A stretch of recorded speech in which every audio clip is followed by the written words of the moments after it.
গণনার মাঝে বাকি আর একদিন ৭৭টি গণনা কেন্দ্রে কড়া নিরাপত্তা বলয় তৈরি করেছে কমিশন।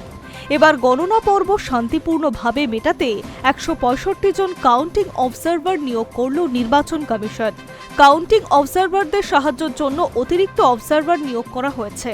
সঙ্গে আরও ৭৭ জন পুলিশ অবজারভার নিয়োগের সিদ্ধান্ত নিয়েছে নির্বাচন কমিশন। গণনা কেন্দ্রগুলিতে আইন শৃঙ্খলা বজায় রাখা, পুরো প্রক্রিয়া যাতে নিরাপদ, শান্তিপূর্ণ, ভয়মুক্ত সম্পন্ন করা যায়, সেই লক্ষ্যেই আবারও অবজারভার নিয়োগ করছে নির্বাচন কমিশন। পুলিশ অবজারভাররা গণনা কেন্দ্রের বাইরে নিরাপত্তা ও আইন শৃঙ্খলা দেখভাল করবেন। তবে তারা গণনার দিন কোনোভাবেই গণনা কক্ষে প্রবেশ করতে পারবেন না, এমনটাই জানালো কমিশন। ভোট শান্তিপূর্ণ ও অবাধ করার লক্ষ্যে একাধিক পদক্ষেপ নিয়েছে কমিশন। ভোট পর্ব বিক্ষিপ্ত অশান্তি ছাড়া শান্তিতেই মিটেছে। এবার গণনার পালা, পরিবর্তন নাকি প্রত্যাবর্তন?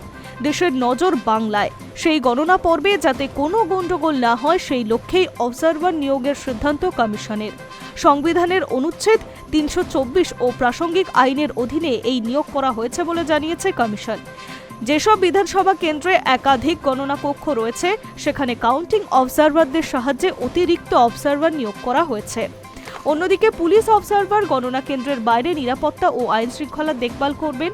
তারা গণনার দিন কোনোভাবে গণনা কক্ষে যেতে পারবেন না। তাছাড়া কমিশন আগেই জানিয়েছে, কিউআর কোড যুক্ত আই কার্ড যাদের থাকবে তারাই গণনা কেন্দ্রে প্রবেশ করতে পারবে। এবার জানানো হয়েছে, কেন্দ্রের ভিতরে মোবাইল ফোন নিয়ে যাওয়া যাবে না। উল্লেখ্য, আগেই কলকাতা পুলিশের অধীনে থাকা সব গণনা কেন্দ্রে ১৬৩ ধারা জারি করা হয়েছে। স্ট্রং রুমের ২০০ মিটার এলাকাতে জমায়েত নিষিদ্ধ করা হয়েছে। ৫ জন বা তার বেশি সংখ্যায় জমায়েত করা যাবে না বলে জানিয়েছে কমিশন। গণনার আগে উত্তেজনা, জমায়েত, বিক্ষোভ, অপ্রীতিকর ঘটনা এড়াতে এমনই নির্দেশ দিয়েছে। আইন অমান্য করলে সংশ্লিষ্ট ব্যক্তির বিরুদ্ধে আইনানুগ ব্যবস্থা নেওয়া হবে, জানালো কমিশন। High news network.